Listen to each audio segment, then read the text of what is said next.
You have nothing to fear but fear itself and chasing your dreams. Thinking is the easy part, but outlining your goals, that could be terrifying. Negative self-talk seems to be the loudest voice when it comes to specifying what we really want. And as creatives, I think we've all encountered self-sabotage at some point in our goal-setting process. What is worse though than self-sabotage is regret and wondering how different life would be if you made a decision to try again, as opposed to giving up when things didn't go according to plan. Well, I've never been afraid to film a video before, but this one is a little different. I don't think I've ever shared as much as I'm about to. It's out there, there's no hiding anymore. And I really believe that this challenge of achieving your goals in 100 days is possible. I'm going to outline the thought process of a 100-day challenge, as well as actionable steps. And I'm not just a big talker. I'll be physically embarking on a quest of working towards my goal for the next 100 days. So if you're interested in setting and smashing one of your creative goals, then I hope that you find value in what I'm about to share. The challenge. I originally heard the concept of the 100-day challenge on the Creative Pep Talk podcast. A few of his guests seem to have made a career out of their 100-day challenge, but one really stood out to me, Michelle Poehler. She wrote her book, Hello Fears, after facing her fears for 100 days and documenting the process. What was particularly interesting to me was the two questions she mentioned when deciding on what her 100-day challenge would be. Where do you want to be in 10 years? What's stopping you from getting there? For her, fear was the biggest obstacle between her and living the life she really wanted to. Her fears ranged from camping to swimming with sharks, and in 100 days, she pushed herself to grow from a space of being afraid to overcoming one of her biggest fears, a TED Talk. Not only that, she now has a life and career she dreamed of, all thanks to dedicating 100 days to what was holding her back. Personally, in 10 years, I would like to be a go-to name in the world of screenplays. I would love to be the person that's top of mind when it comes to forming feel-good, family, or adventure movies. My favorite screenplay that I've written, and I've written a few, is called It's All in the Kiss.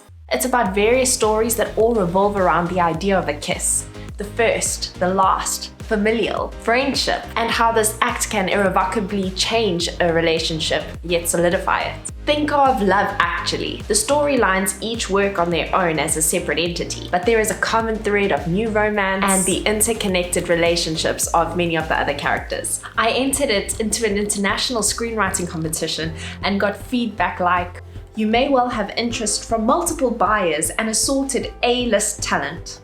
Well, I didn't win the competition, and even though I got really nice feedback, I didn't end up with a buyer or an agent. And I'm sure I'm not alone. I bet there's many aspiring screenwriters who want to give up when all you hear is crickets. After all, my passion is writing screenplays, not direct sales.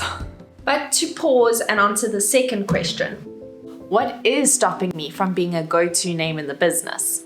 Well, it's the fact that I've stopped writing movies. And also, I haven't made enough of an effort to market what I have already created. I have taken a hiatus from writing because of a seriously bruised ego. And I've also forgotten so much about formatting and structure that I tell myself that I'm too far gone to even try again. Woe is me. But I want to take a second and just pause and read something that James Clear said in his magnificent Thursday emails. It doesn't matter if you're a beginner or an expert, as long as you're on the path. If a beginner is on the path, all they need is time. And if an expert is off the path, well then they won't be an expert for very long. If for 100 days I commit to forming a screenplay and sharing my journey with you, well then there's nowhere to hide.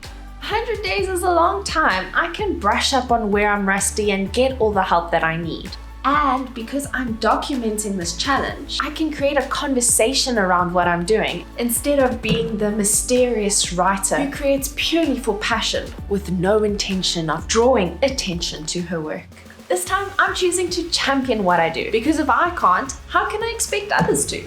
So I've shared that my goal is to write a screenplay, and I ultimately want to create an adventure film, and who knows, I might even film it myself and post it right here on this channel. This challenge isn't just about writing screenplays that are ready for Hollywood productions. I've realized that right here on YouTube, I can harness the power of a good screenplay and a great story and turn it into an entertaining piece of content that I can share with my audience right here. So cool. So what sets this challenge apart? I'm sure everybody has heard of SMART goals. Well, the M in SMART does not stand for marketing. This 100-day challenge allows creatives the opportunity to invite others in to follow along on their journey. Whether it's documenting your 100 days on Instagram, YouTube, Twitter, Facebook, TikTok, or whatever social media platform it is that you do enjoy. You share what you are working towards and you ultimately build an audience of people who want to see you win. And sure, you may collect a few trolls too, but that comes with putting yourself out there. Also, 100 days is long. These days it's a struggle to pay attention to somebody if a phone is on the table. Never mind remaining focused and sticking to something consistently for a long period of time. Consistent effort, at least from what I've seen, is the reason why some people make it and other people don't. There are obviously other factors that contribute as to why some people don't make it. But if you only try something once, twice, or maybe 3 times, and then you just give up because you didn't turn into an overnight success, well, I don't think you're being particularly realistic. I mean, I've even seen situations where it's not the most talented people who've got to the top. It's people who've continued working over a consistent period of time and put in their best effort day after day after day. Jordan Peterson's book, Beyond Order, rule number 7 is, work as hard as you possibly can on at least one thing and see what happens. He goes into the psychology as to why, but the reasons that resonated with me were clear goals limit and simplify the world, as well as reduce uncertainty, anxiety, shame, and the self-devouring psychological forces released by stress. It seems possible to endure a lot if there is a specific time frame. By setting small, gentle goals and by pitching up consistently over a 100-day time span, you're putting in a lot of time, heart, and thought into an overarching goal. You're also communicating a consistent message over a 100-day time span. There's a lot of positive forward momentum that can come out of both working on something, but also communicating what it is that you're working on. As creatives, we may almost want to separate the two, but I've made peace that we have to wear all of the hats in the beginning. And I'd like to think that this challenge is an approachable way of doing so. But it's not only working at something diligently for 100 days and communicating what it is that you're working on that sets this challenge apart, but it's also accountability. When you find people who believe in what it is that you're hoping to achieve, you don't really want to let them down. And it's not a people-pleasing thing. It's showing up for more than yourself and potentially inspiring others to put themselves out there to achieve something that they may have been holding out on.